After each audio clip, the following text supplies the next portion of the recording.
والسارق والسارقة فاقطعوا أيديهما جزاء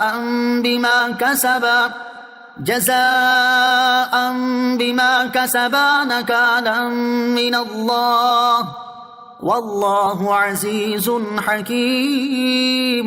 ترجمہ، اور جو مرد یا عورت چور ہو تو اللہ کی طرف سے سزا کے طور پر ان کے عمل کے بدلے میں ان کے ہاتھ کاٹ دو، اور اللہ غالب حکمت والا ہے۔ فَاقْطَعُوا أَيْدِيَهُمَا، تو ان کے دونوں ہاتھ کاٹ دو۔ اس آیت میں چور کی سزا بیان کی گئی ہے کہ شرعی اعتبار سے جب چوری ثابت ہو جائے تو چور کا ہاتھ کاٹ دیا جائے گا۔ چوری کرنے کا شرعی حکم اور اس کی وعیدیں، چوری گناہ کبیرہ اور چور کے لیے شریعت میں سخت وعیدیں ہیں۔ چنانچہ حضرت ابو ہریرہ رضی اللہ تعالیٰ عنہ سے روایت ہے، سرکار دو عالم صلی اللہ تعالیٰ علیہ وسلم نے ارشاد فرمایا، چور چوری کرتے وقت مومن نہیں رہتا۔ انہی سے روایت ہے کہ حضور اکرم علیہ السلام نے ارشاد فرمایا، اگر اس نے ایسا کیا یعنی چوری کی تو بے شک اس نے اسلام کا پٹا اپنی گردن سے اتار دیا، پھر اگر اس نے توبہ کی تو اللہ عز و جل اس کی توبہ قبول فرما لے گا۔ چوری کی تعریف، سرقہ یعنی چوری کا لغوی معنی ہے خفیہ طریقے سے کسی اور کی چیز اٹھا لینا، جبکہ شرعی تعریف یہ ہے کہ عاقل بالغ شخص کا کسی ایسی محفوظ جگہ سے کہ جس کی حفاظت کا انتظام کیا گیا ہو 10 درہم یا اتنی مالیت یا اس سے زیادہ کی کوئی چیز جو جلد خراب ہونے والی نہ ہو، چھپ کر کسی شبہ و تعویل کے بغیر اٹھا لینا۔ چوری سے متعلق 2 شرعی مسائل۔ چوری کے ثبوت کے 2 طریقے ہیں۔ نمبر 1، چور خود اقرار کر لے اگرچہ ایک بار ہی ہو۔ 2، قاضی گواہوں سے چند باتوں کا سوال کرے، کس طرح چوری کی اور کہاں کی اور کتنے کی اور کس کی چیز چرائی۔ جب گواہ ان امور کا جواب دیں اور ہاتھ کاٹنے کی تمام شرائط پائی جائیں تو ہاتھ کاٹنے کا حکم ہے۔ تنبیہ، حدود و تعزیر کے مسائل میں عوام الناس کو قانون ہاتھ میں لینے کی شرعاً اجازت نہیں۔ چوری کے مسائل کی تفصیلی معلومات کے لیے بہار شریعت حصہ 9 کا مطالعہ کیجیے۔ فمن تاب من بعد ظلمه وأصلح فإن الله يتوب عليه ان اللہ غفور رحیم۔ ترجمہ، تو جو اپنے ظلم کے بعد توبہ کر لے اور اپنی اصلاح کر لے تو اللہ اپنی مہربانی سے اس پر رجوع فرمائے گا، بے شک اللہ بخشنے والا مہربان ہے۔ فمن تابا، تو جو توبہ کر لے۔ توبہ نہایت نفیس شے ہے، کتنا ہی بڑا گناہ ہو اگر اس سے توبہ کر لی جائے تو اللہ تعالیٰ اپنا حق معاف فرما دیتا ہے اور توبہ کرنے والے کو عذاب آخرت سے نجات دے دیتا ہے۔ لیکن یہ یاد رہے کہ جس گناہ میں کسی بندے کا حق بھی شامل ہو وہاں توبہ کے لیے ضروری ہے کہ اس بندے کے حق کی ادائیگی بھی ہو جائے۔ أَلَمْ تَعْلَمْ أَنَّ اللَّهَ لَهُ مُلْكُ السَّمَاوَاتِ وَالْأَرْضِ يُعَذِّبُ مَن يَشَاءُ وَيَغْفِرُ لِمَن يَشَاءُ وَاللَّهُ عَلَى كُلِّ شَيْءٍ قَدِيرٌ۔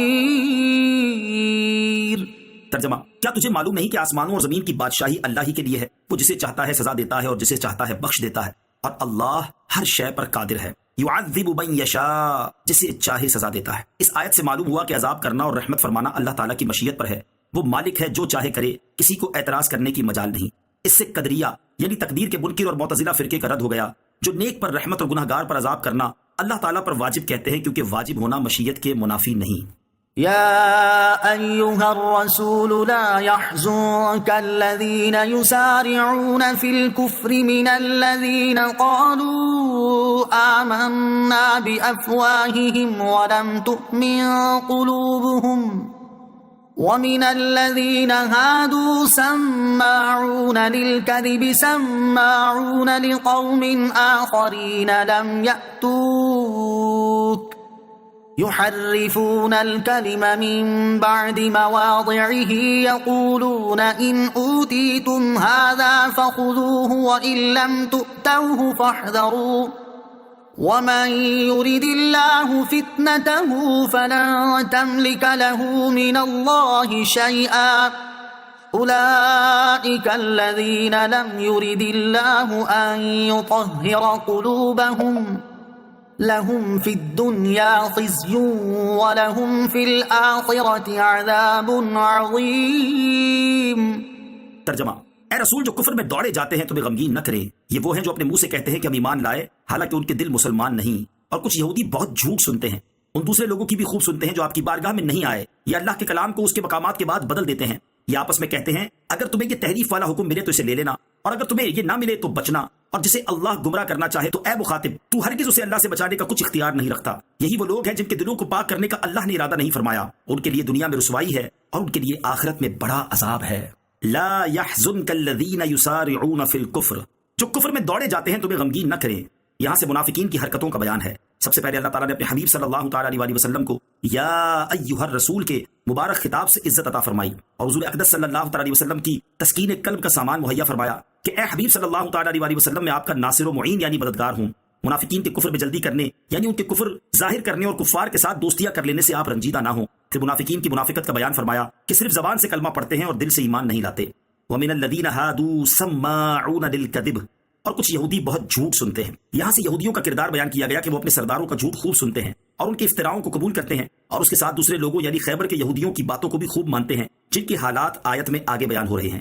یحرفون الکلم من بعدہ مواضعہ، یہ اللہ کے کلام کو اس کے مقامات کے بعد بدل دیتے ہیں۔ اس آیت کا شان نزول یہ ہے کہ خیبر کے معزز شمار کیے جانے والے یہودیوں میں سے ایک شادی شدہ مرد اور شادی شدہ عورت نے زنا کیا، اس کی سزا توریت میں سنگسار کرنا تھی۔ یہ انہیں گوارا نہ تھا، اس لیے انہوں نے چاہا کہ اس مقدمے کا فیصلہ سرکار دو عالم صلی اللہ تعالی علیہ وسلم سے کرائیں۔ چنانچہ ان دونوں مجرموں کو ایک جماعت کے ساتھ مدینہ طیبہ بھیجا اور ساتھ یہ کہہ دیا کہ اگر حضور اقدس صلی اللہ تعالی علیہ وسلم حد یعنی کوڑے مارنے کا حکم دے تو مان لینا، اور سنگسار کرنے کا حکم دے تو نہ ماننا۔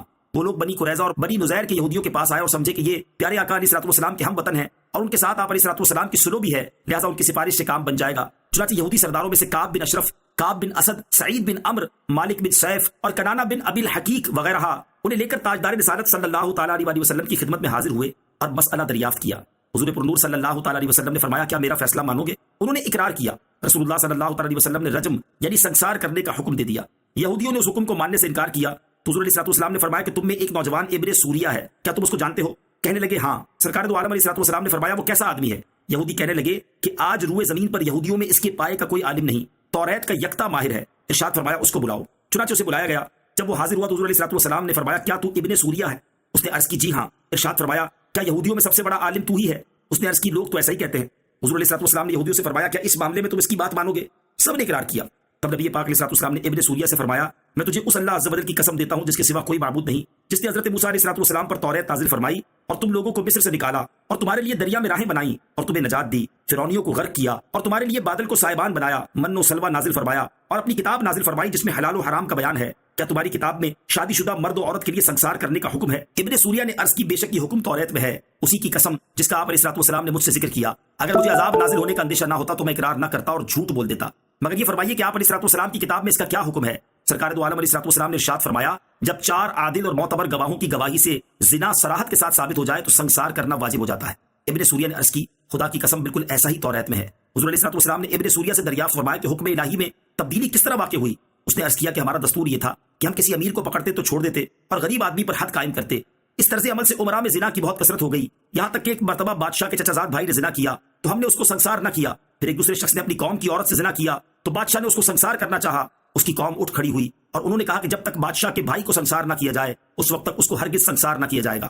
تب ہم نے جمع ہو کر غریب اور امیر سب کے لیے بجائے سنگسار کرنے کی سزا نکالی کہ 40 کوڑے مارے جائیں اور منہ کالا کر کے گدھے پر الٹا بٹھا کر شہر میں گشت کرایا جائے۔ یہ سن کر یہودی بہت بگڑے اور ابن سوریہ سے کہنے لگے تو نے انہیں یعنی نبی کریم علیہ الصلوۃ والسلام کو بڑی جلدی خبر دے دی اور ہم نے جتنی تیری تعریف کی تھی تو اس کا مستحق نہیں۔ ابن سوریہ نے کہا کہ حضور اقدس علیہ الصلوۃ والسلام نے مجھے توریت کی قسم دلائی، اگر مجھے عذاب کے نازل ہونے کا اندیشہ نہ ہوتا تو میں آپ علیہ الصلوۃ والسلام کو خبر نہ دیتا۔ اس کے بعد رسول کریم علیہ الصلوۃ والسلام کے حکم سے ان دونوں زناکاروں کو سنگسار کیا گیا اور یہ آیت کریمہ نازل ہوئی۔